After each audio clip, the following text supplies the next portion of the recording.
Blues infused southern rock and roll? You know you want it. It's Parker Barrow.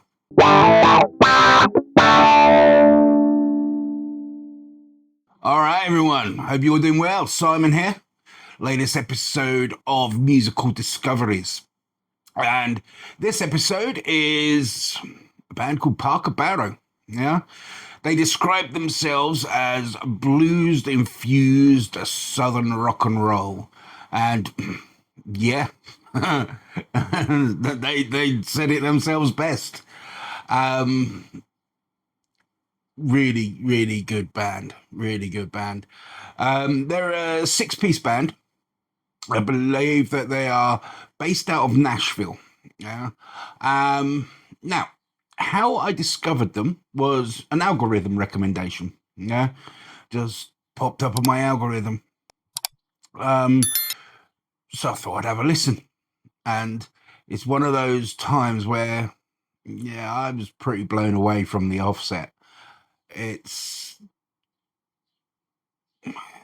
it follows in the vein of all those great southern blues infused rock and roll bands. Think Black Crowes, Leonard Skinner, that type of vibe. Okay. Um, so yeah, they're really tapping into that and they're really good at it. Really good at it. Now, they released an album. They've been together a few years now, and they released an album in 2023, which the name of the album is called Jukebox Gypsies. Was their album in 2023, which is a bunch of great songs on there. It's most of it is original music. There's one cover on there. Um, but as of recording of this video, they've got another album that's available for pre-order that's coming out. I believe it's on June the 17th. Check their website for that. Not June the 17th, July the 17th. Called Pass the Mash. Yeah, interesting title. But they've released a couple of songs off that as well, and they're really good tracks. My personal recommendations is off the new stuff. Don't Tell Mama. I really like that song. That was, funnily enough, the first song of theirs that I heard. Right. There's another one called Throwing Stones from their Jukebox Gypsies album. I really like that one as well.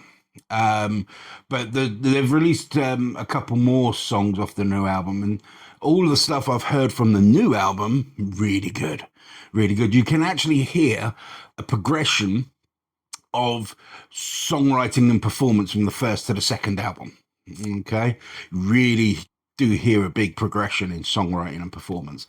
Sonically, it sounds the same. So I'm guessing that the creative team behind the actual recording and mixing are the same people, because sonically it sounds exactly the same. Now, a few things which I think set this band apart. It's got to be the singer. Wow, she is amazing. The band themselves, very good at their instruments, very tight, very together. When they're on stage, I've watched some live footage of them, and when they're on stage, it's just energy. But the singer, a lady by the name of Megan, she is truly amazing. Literally, from the first time I heard her, I was just listening and I was like, she sounds like she's sung in the church, like in a gospel church or something like that. Because there's a certain sound to somebody that learned to sing in a church. They have a certain something that sets them apart. I got to admit, I love the singers that started off in the church because they have that certain something.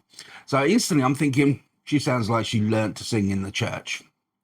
So then, when I started doing research for this episode and I read the bio on their website, sure enough, I was right. She started singing in the church. But oh my God, what a voice! What a voice! It's got so much emotion and the emotion is dripping through every line that she sings. Whether that emotion be good, bad, somewhere in the middle, it's just amazing. It really is amazing to listen to.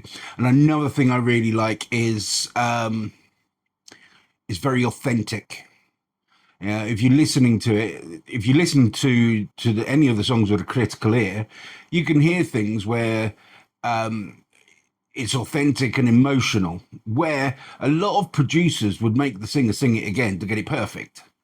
But that's not what's been done here. They've kept that emotion, kept that authenticness, which is highly, highly commendable. And I think that's what sets this band apart, is they are very authentic.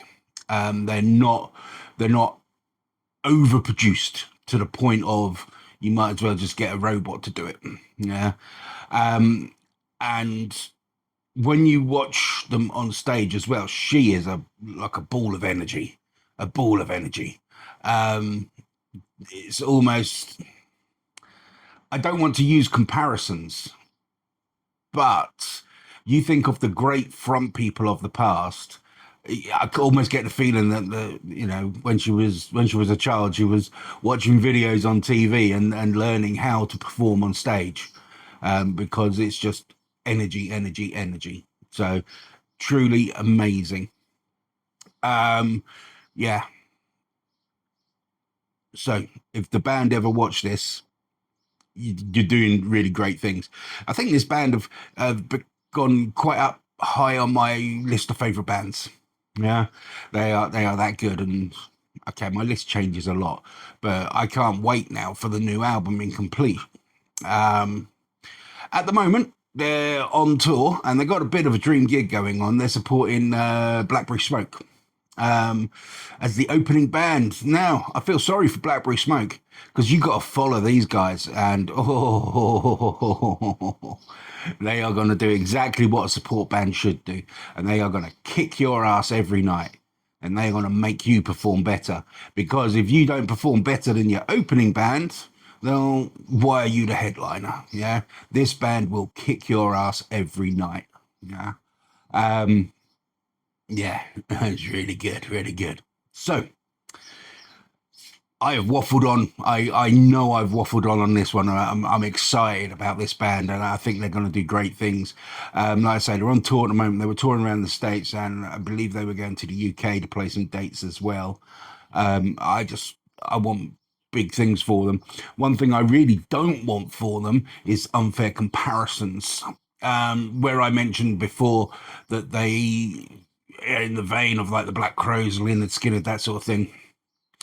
I think it would be unfair to label them the next Black Crowes, or the Black Crowes with a female singer, because that's not what they are. Yeah, you can feel that inspiration, you can feel that Southern boogie, but they are still doing their own thing as well. But you know what the media are like. They will go, oh, it's the new Black Crowes. No, it's not. It's not the new Black Crowes. It is them. All right. Oh, also, fun fact, the name Parker Barrow. I read this on their website. When they were looking for band names, it's actually the surnames of Bonnie and Clyde. That's where the name comes from. So, interesting fact there. All right, so check them out. I will put links below. I'll put a link at the end of the episode to take you off there. All right, but really check them out. If you like that boogie southern rock thing, you will love these. All right. So anyway, that's all for this week. I've been Simon. You've been amazing, and I'll see you soon.